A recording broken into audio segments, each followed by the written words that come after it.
Olá! Hoje a gente vai mergulhar fundo numa das ideias mais impactantes da sociologia para entender algo que está por toda parte. A teoria da dominação masculina de Pierre Bourdieu e como ela, olha, ainda se aplica e muito ao nosso mundo. E para começar, vamos pensar numa coisa. Por que será que mesmo hoje em dia, certas ideias sobre o que é coisa de homem e coisa de mulher ainda soam tão normais? Quase como se fosse algo que já nasce com a gente, sabe? De onde vem essa sensação de que é assim mesmo? Então, para buscar uma resposta, a gente vai seguir os passos de um gigante, o sociólogo Pierre Bourdieu. Ele fez um trabalho de campo na Cabília, lá na Argélia, estudando o povo berbere. E o que ele descobriu lá foi uma lógica, uma estrutura que, surpreendentemente, organiza não só aquela sociedade, mas a nossa também. E aqui está o conceito-chave para entender tudo isso, o hábitos. Pensa no hábitos como se fosse um sistema operacional que a sociedade instala na nossa cabeça sem a gente nem se dar conta. É ele que guia nossas ações, nossos gostos, até a nossa postura, e faz tudo isso parecer super espontâneo, uma segunda natureza. O hábitos é basicamente a ponte que liga o mundo lá fora, as regras sociais, as instituições, com o nosso mundo aqui dentro. É por causa dele que a gente aprende a jogar o jogo da sociedade de forma intuitiva. E o resultado? A gente acaba reproduzindo as mesmas regras, muitas vezes sem nem parar para pensar por que o jogo é assim.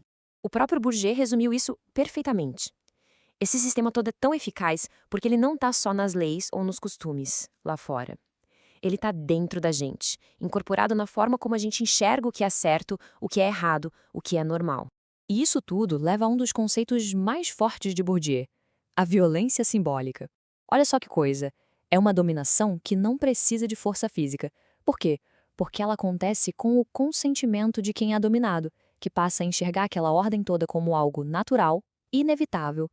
E isso está em todo lugar, o tempo todo. Na nossa própria língua, que usa o masculino como universal. Nos gestos, na forma como homens tendem a ocupar mais espaço. Na cultura, que normaliza o corpo feminino como um objeto a ser olhado. São pequenas coisas que juntas vão reforçando toda uma visão de mundo. Certo. Agora vamos entender qual é a base dessa visão de mundo. Ela é toda construída em cima de uma oposição fundamental, uma divisão de tudo em duas grandes categorias. O que o Bourdieu percebeu foi que a sociedade organiza o mundo em pares de opostos, e de forma sistemática, o lado masculino é associado ao que é público, ao que é importante, ao que tem valor, enquanto o feminino fica ligado ao doméstico, ao escondido e, consequentemente, ao que é desvalorizado. E essa ideia abstrata se reflete direitinho na divisão do trabalho, né? Aos homens cabem os atos nobres, os eventos que todo mundo vê, os perigosos. Já às mulheres sobram as tarefas repetitivas, invisíveis, de manutenção, aquelas que nunca acabam, mas que raramente são vistas como trabalho de verdade. Ok, agora vamos trazer essa teoria toda para nossa realidade, para nossa playlist, para a tela da TV. Como é que essa lógica, que vem de séculos, aparece na cultura pop que a gente consome hoje?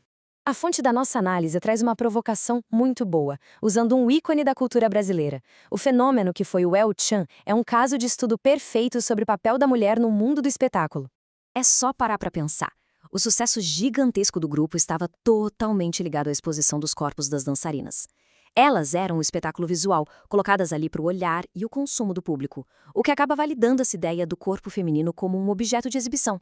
Isso não ficou lá nos anos 90 de jeito nenhum. Os reality shows de hoje em dia, como o Big Brother, continuam essa lógica. Muitas vezes selecionam participantes, especialmente as mulheres, que se encaixam num padrão de beleza que vende. Os corpos viram produtos e a vida privada vira entretenimento, mas sempre dentro de regras muito específicas. O ponto crucial aqui, como Bourdieu destacou citando a genial Virginia Woolf, é que muitas vezes a mulher na cultura é colocada como um espelho. A função dela não é ser a protagonista, mas sim refletir e aumentar a imagem do herói masculino. Certo. Se tudo isso está tão fundo no nosso sistema operacional, no nosso hábitos, a pergunta de $1 milhão é: dá para mudar? É possível desconstruir uma estrutura tão sólida? Bom, primeiro é preciso entender o objetivo final dessa estrutura toda.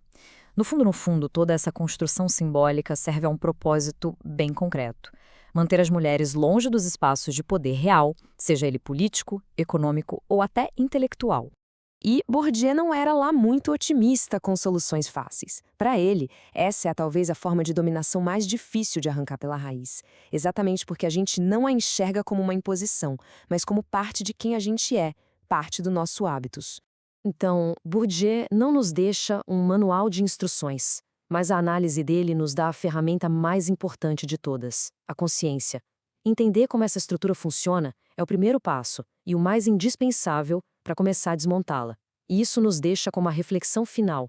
Agora que a gente enxerga as regras do jogo, como podemos começar a jogar diferente?